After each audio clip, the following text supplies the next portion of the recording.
بسم اللہ الرحمن الرحیم۔ محترم ناظرین، السلام علیکم۔ غزوہ خندق کے بعد رسول صلی اللہ علیہ وآلہ وسلم واپس تشریف لائے اور ام المؤمنین حضرت عائشہ رضی اللہ تعالیٰ عنہ کے گھر تشریف لے گئے۔ سر و تن مبارک گرد آلودہ تھا۔ آپ نے عطیار وغیرہ اتارے اور غسل فرمایا۔ اسی ہنسنا میں گھر کے باہر سے کسی کی سلام عرض کرنے کی آواز آئی۔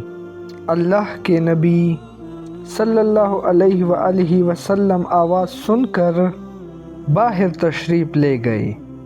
حضرت عائشہ بھی آپ کے ساتھ باہر آ گئی۔ باہر حضرت دحیہ کلبی کھڑے تھے، جن کے چہرے اور سامنے کے دانتوں پر غبار جمع ہوا تھا، اور آپ سفید گھوڑے پر سوار تھے۔ حضرت دحیہ کلبی نے حضور صلی اللہ علیہ وآلہ وسلم کو دیکھا تو عرض کیا، یا رسول اللہ صلی اللہ علیہ وآلہ وسلم، آپ نے تو عطیار اتار دیے ہیں، مگر ہم نے ابھی تک نہیں اتارے۔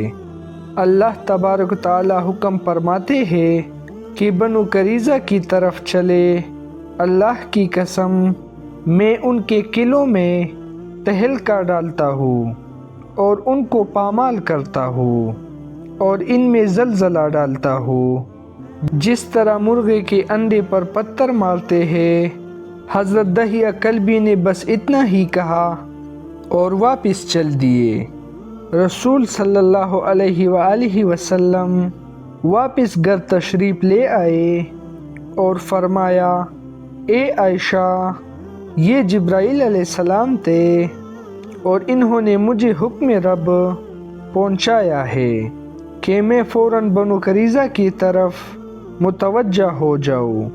بس آپ نے اسی وقت حضرت سیدنا بلال رضی اللہ تعالیٰ عنہ کو طلب فرمایا اور حکم فرمایا کہ مدینہ میں یوں اعلان کر دو، اے اللہ کے شاہ سوار ہو جاؤ، اور ان کو بتا دو کہ جو اللہ کے حکم کا فرما بردار اور ماننے والا ہے، اسے چاہیے کہ نماز عصر بنو قریظہ میں پہنچنے سے پہلے نہ پڑھے۔ اس کے بعد آپ صلی اللہ علیہ وآلہ وسلم نے حضرت علی علیہ السلام کو مقدمہ تلجیش پر مقرر فرمایا اور ان کے ہاتھ پر علم دیا۔ حضرت ابن ام کلثوم رضی اللہ تعالیٰ عنہ کو مدینہ منورہ پر خلیفہ نامزد فرمایا اور اپنے گھوڑے پر، جس کا نام لعیف تھا، سوار ہوئے۔ بس جب آپ صلی اللہ علیہ وآلہ وسلم مسلمانوں کو تیار کر کے تشریف لے چلے تو آپ کے دائیں طرف حضرت سیدنا ابو بکر صدیق رضی اللہ تعالیٰ عنہ اور بائیں طرف حضرت عمر فاروق رضی اللہ تعالیٰ عنہ تھے، اور آگے آگے مہاجرین اور انصار کے اکابر حضرات تھے، اور یہ 3000 کا لشکر تھا۔ راستے بنے تجار سے ملاقات ہوئی تو دیکھا کہ وہ سوار ہو کر انتظار میں کھڑے تھے۔ رسول اللہ صلی اللہ علیہ وآلہ وسلم نے ان سے دریافت فرمایا، تم سے یہ کس نے کہا تھا کہ عطیار پہن کر انتظار میں کھڑے رہنا؟ انہوں نے عرض کیا، ہمیں حضرت دحیہ کلبی نے کہا تھا۔ فرمایا، وہ حضرت جبرائیل علیہ السلام تھے جو پہلے روانہ ہو چکے ہیں۔ جب نبی کریم صلی اللہ علیہ وآلہ وسلم بنی قریظہ کی بستی کی قریب پہنچے تو یہ شام اور سونے کے درمیان کا وقت تھا۔ جاتے ہی بستی کا محاصرہ کر لیا گیا، اور بقول ابن اسحاق، اور یہ محاصرہ 25 روز تک جاری رہا۔ حضرت سعد بن وقاص رضی اللہ تعالیٰ عنہ دن سے رات تک ان پر تیر برساتے تھے، اور ان ایام میں کھانا صرف کھجوروں کا تھا۔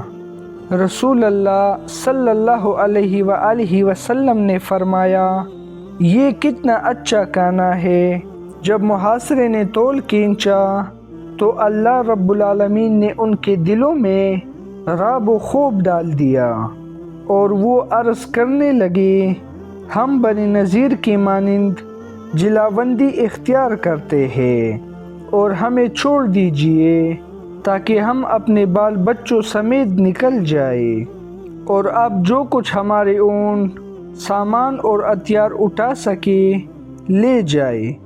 رسول صلی اللہ علیہ وآلہ وسلم نے اسے قبول نہ فرمایا تو وہ کہنے لگے پھر ہمیں اجازت دے کہ اپنے بیوی بچوں کا ہاتھ پکڑ کر کسی دوسری جگہ چلے جائے۔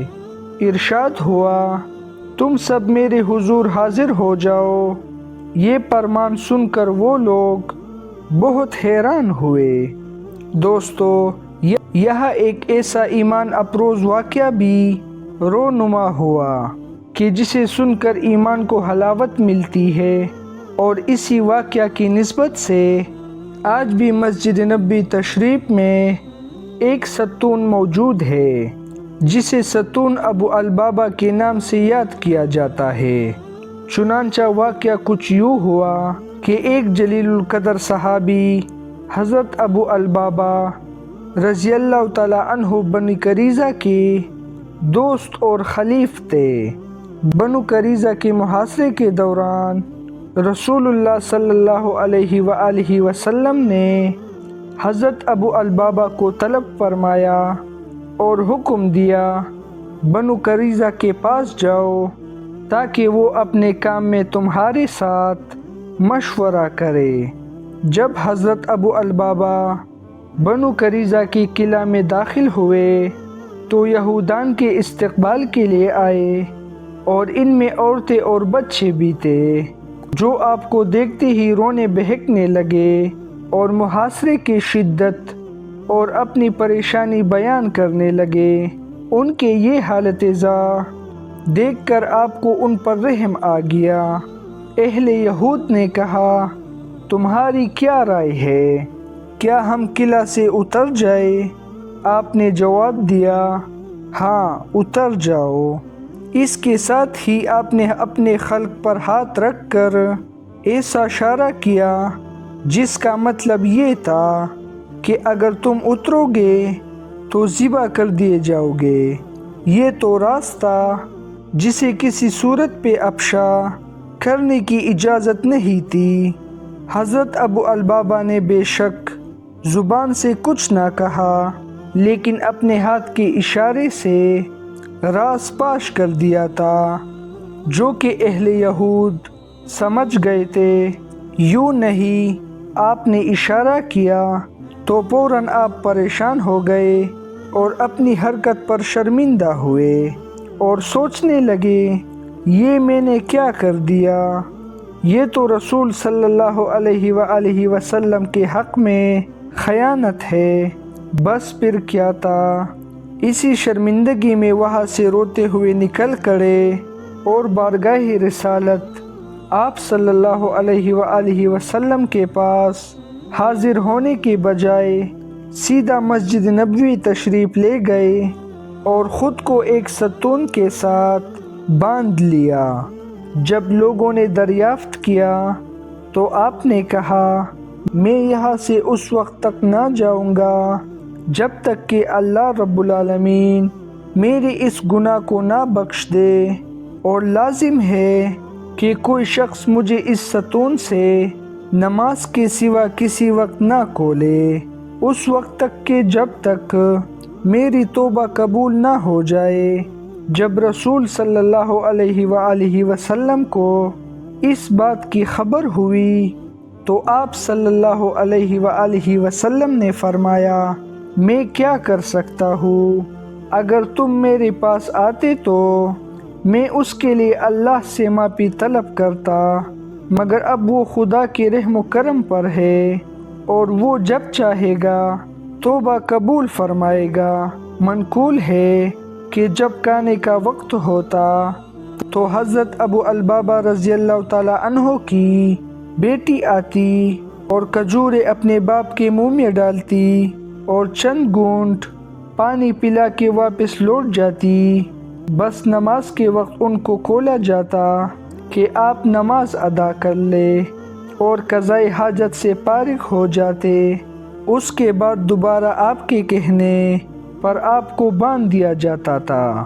یہی معمول رہا اور 15 روز کا عرصہ گزر گیا، یہاں تک کہ آپ کی سماعت جاتی رہی۔ پھر ایک روز رسول صلی اللہ علیہ وآلہ وسلم صبح کے وقت بیدار ہوئے تو آپ تبسم فرما رہے تھے۔ ام المؤمنین حضرت ام سلمہ رضی اللہ تعالی عنہ نے عرض کیا، یا رسول اللہ صلی اللہ علیہ وآلہ وسلم، کس بات پر تبسم فرما رہے ہیں؟ فرمایا، ابو البابا کی توبہ قبول کی گئی اور ان کو بخش دیا گیا۔ جب حضرت ابو البابا کو اس کی بشارت دی گئی تو آپ نے کہا، کوئی مجھے نہ کھولے جب تک کہ رسول صلی اللہ علیہ وآلہ وسلم اپنے دست مبارک سے مجھے نہ کھولیں گے۔ بس حضور صلی اللہ علیہ وآلہ وسلم جب صبح کی نماز کے لیے مسجد میں تشریف لے آئے تو آپ نے خود ان کو ان بندشوں سے آزاد کیا۔ سبحان اللہ۔ میں امید کرتا ہوں کہ آج کی ویڈیو آپ لوگوں کو اچھی لگی ہو۔ اگر ہماری ویڈیو آپ لوگوں کو اچھی لگی ہے تو لہٰذا اس چینل کو سبسکرائب